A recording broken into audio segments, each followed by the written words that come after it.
श्री गुरुचरित्र कथासार अध्याय 51. श्रीशैल येथे प्रयाण.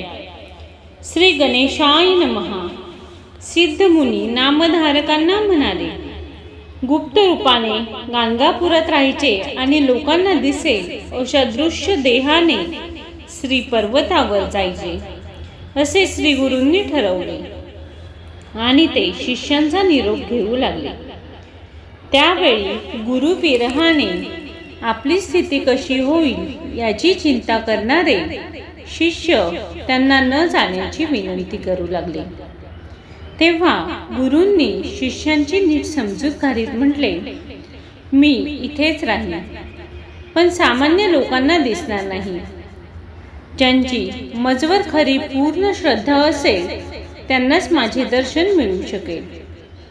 मी सकाळी कृष्णा नदीत स्नान करेन, पंचनदी संगमावर औदुंबर क्षेत्रात अनुष्ठान करेन, संगमावर पुन्हा स्नान करीन, मध्यान्ही मठात येईल.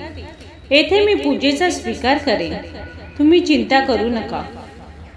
गाणगापुरातच आम्ही अहोरात्र बसणार आहोत. या ठिकाणी जो अश्वत्थ वृक्ष आहे तो सर्व इच्छा पूर्ण करणारा कल्पवृक्षच आहे. मी मठात माझ्या निर्गुण पादुका ठेवेन. अश्वत्थाची पूजा करून त्या निर्गुण पादुकांचे पूजन करावे.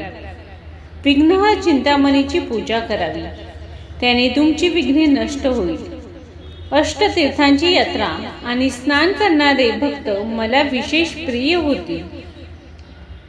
याप्रमाणे सांगून श्री गुरु मठातून बाहेर पडले. भक्त थोड्या अंतरापर्यंत त्यांच्या संगे गेले. भक्त मागे वळून परत मठात आले. तो त्यांना श्री गुरु मठातच आहेत असे दिसले, कारण ते भक्त श्रद्धावंत होते.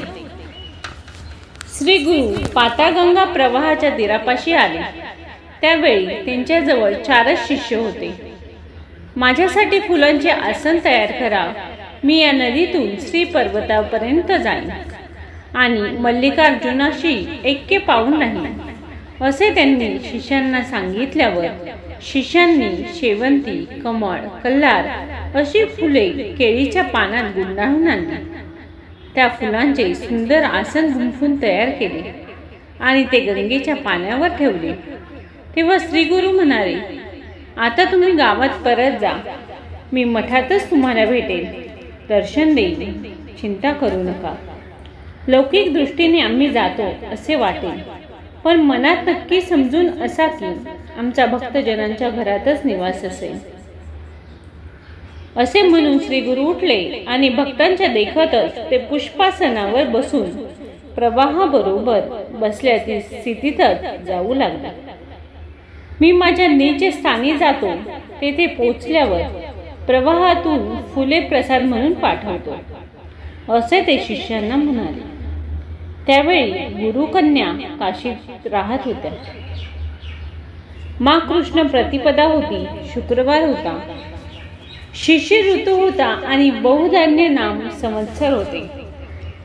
श्री गुरु शिष्यांना म्हणाले, शेवंतीची फुले प्रवाहात वाहत येतील. ती प्रसाद म्हणून तुम्ही घ्या. मला गायन फार आवडते. जे भक्त भक्ती गायन करतील त्यांच्या घरी माझा निवास राहील. ते निरोगी, संपन्न आणि पुत्र पौत्रादींना वैभवाने सुखाने राहतील असे सांगून ते गंगेच्या प्रवाहाबरोबर जाता जाता दिसेनासे झाले. भक्त काही वेळ तीरावरच चिंता करत थांबले. तेव्हा एका नावेत बसून काही नावाडी तेथे गंगेतून अलीकडे आले. येताच त्यांनी त्या शिष्यांना नमन केले आणि म्हणाले, आम्ही पैतीरी होतो. तेथे आम्ही श्री गुरूंना पाहिले. त्यांचा वेश संन्यासाचा होता. त्यांनी हाती दंड धारण केलेला होता. त्यांनी आपले नाव नृसिंह सरस्वती असे सांगितले. तुम्हाला त्यांचा निरोप असा आहे की तुम्ही भ्रमाने दुःख का करता. कर्दळी वनात आम्ही जातो तरी गाणगापुरातही आम्ही आहोत. नावाडी पुढे म्हणाले, आम्ही श्री गुरु जाताना त्यांना पाहिले आहे. त्यांच्या पायात सोन्याच्या पादुका होत्या. त्यांनी तुम्हाला स्वस्थानात जाण्यास सांगितले आहे. त्यांची भक्ती करून वंश परंपरा सुखी राहावे, फुले येतील ती काढून घ्यावी असा तुम्हाला संदेश देऊन ते पुढे निघून गेले. असे म्हणून नावाडीही तेथे थांबले. जरा वेळाने 4 शेवंतीची फुले प्रवाहाबरोबर वाहत आली. ती 4 शिष्यांनी मोठ्या आनंदाने आणि आदराने काढून घेतली. सिद्ध नामधारकांना म्हणाले, गाणगापुरात श्री गुरु असताना अनेक लोक शिष्य झाले, पण पुष्कळांना त्यांनी निरनिराळ्या तीर्थास पाठवले. त्यातील सायनदेव साखरे, कवीश्वर नाव दिलेले नंदी, नरहरी आणि सिद्ध असे 4 शिष्य तेथे थांबले होते. त्यांनी ती 4 फुले घेतली. नामधारका, त्यातलेच एक पुष्प मजवळ आहे, त्याची मी पूजा करतो असे म्हणून सिद्धांनी नामधारकांना शेवंतीचे फूल दाखवले. गुरुचरित्र अपार आहे. गुरुचरित्र ही कामधेनू आहे. हा कल्पवृक्ष आहे. धर्म, अर्थ, काम आणि मोक्ष यांची प्राप्ती त्यांच्या पारायणाने, पठनाने, वाचनाने होते. सर्व पातकांचा नाश होतो. अभिष्ट सर्व प्राप्त होते. तिन्ही देव वरदान देतील.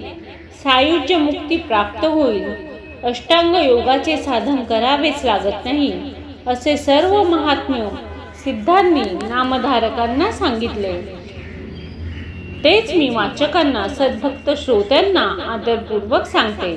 51वा अध्याय समाप्त. व्हिडिओ आवडल्यास लाईक करा, सबस्क्राईब करा. धन्यवाद.